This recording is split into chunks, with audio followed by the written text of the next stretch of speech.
Hi, thanks for coming back to my little crafty secret. For this Christmas in July project share, I am sharing how I made, I think, about 14 cards using just 3 pieces of 12 by 12 scrapbook paper. This is scrapbook paper that's the thinner kind. It was from a pack of 180 sheets. So let's get into it. So what I did was I just cut down these sheets to 4 by 5.5. I'm sorry, 5 1/4.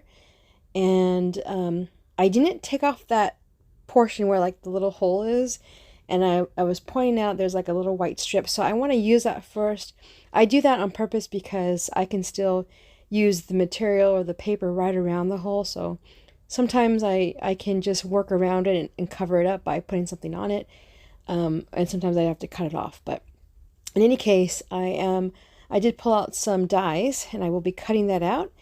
And now I'm back with the papers that were cut out with dies. I did cut out some circles. I love this. This is from the Greetery. It looks like a pie, like the top portion of a pie. That's why I like it so much. But now, because I do have these sheets of paper, the way I cut it, I do have some scraps, which I will use to decorate the insides of the cards. And sometimes I will decorate decorate inside, I'm sorry, on the panel of the card. So that's what I'm doing here. I'm just putting them together. I want to show you how it looks like before I even put it together, before I glue it together. And just to let you know too, I will show what it looks like before the panel, what it looks like before I actually put the sentiment on. I actually made the sentiments, I did a batch of sentiments stamping at the very end of the project, only because those are quite easy. And I wanted to work on the panels themselves because I had my creative juices flowing. So this is what the first two will look like. I will do a little inset here, and I'm showing really quickly like how I do this. I like to use actually Scotch tape to glue, or actually to adhere the paper back together. I didn't have it handy, so I just pulled out my double-sided tape. And that's how I actually do this for my strip cards. So that's actually what the first two look like. Now we're on to the next two. So what I'm doing here, I just decided to choose these. I decided to take these two sheets and cut them. It doesn't matter what angle it is because we're going to mix and match them. One of them I actually cut a little deeper than the other, as you can see, but that's totally fine. Because I do have those other strips, those really like 2-inch, yes, those strips right there, because I have them, and because they don't quite fit all the way across the card, I'm going to trim these down just a little bit, and then I'm going to cut those trim pieces in half. I'm going to show what I mean in a second here. I do this because it's a nice way to use up my scraps, a very easy way to use my scraps. So now that I have them cut down, if you notice, I do have one piece that has a little hole in it, which is great. So what I mean by using these strips is I want to treat them as washi tape. I do have double-sided tape on them.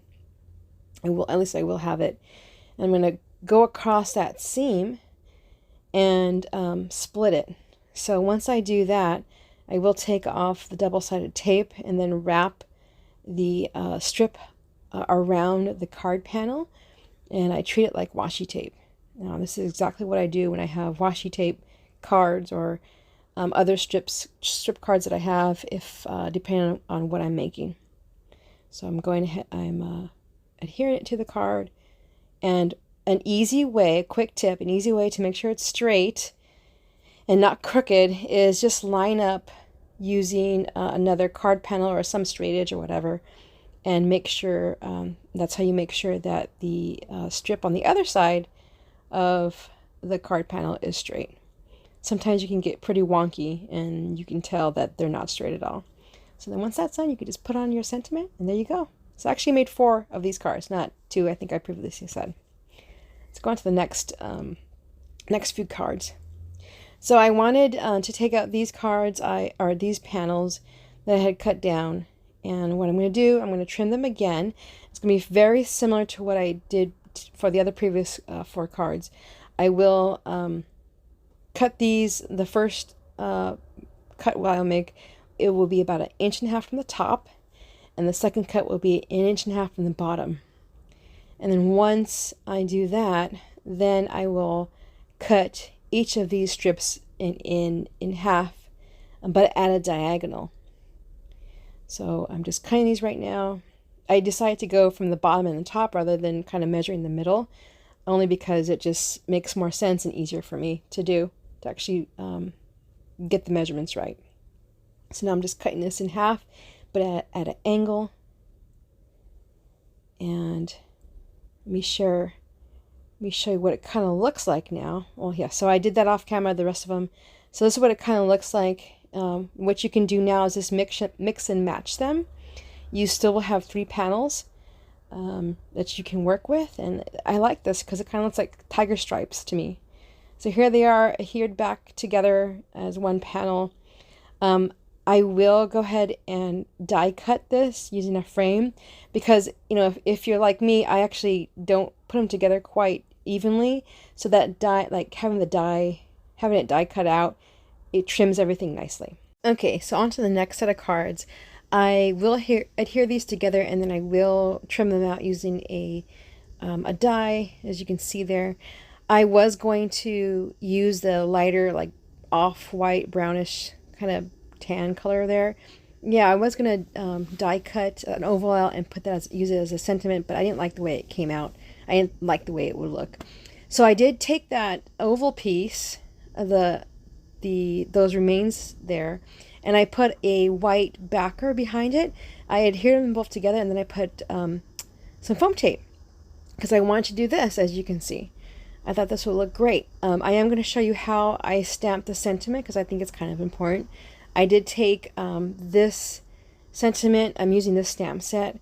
I wanted to use this sentiment out of all of these because the others are round and they're up, and this one didn't have like a roundness to it, and I didn't want the round competing with the oval, so that just made sense to me. I will put this on using a acetate what is it called? Acetate graph type paper. And then I wanted to put this on the upper portion of it, and that's just because when I put the white backer behind the paper, I didn't do a very good job. So I wanted to be able to cover it up without covering my sentiment. So I'm going to have it a little higher. I'm going to do this for both. Oh, by the way, those are the other ones I stamped. I'm just showing you now. I'm going to have a little higher so I can have foliage in the, right underneath the sentiment. I'm doing this for both cards that are designed this way. And there I go. I am able to stamp it right there on the card, and I'll be able to adhere it, and my mistake will be hidden. So now I'm going to just put these all together. There's my foliage that I'm using. Very nice. I love it. I love the way this came out. I just swiped some ink on the card, splattered with water, and that's it. I didn't even ink blender. This is very easy. So here are the sentiments. I love the way this came out. So here's an overview of all the cards that I just made. I know it was super quick. I was like huffing and puffing trying to explain everything, but I hope this gives you inspiration to make Christmas cards. Happy Christmas in July. I hope you are enjoying this series, and until next time.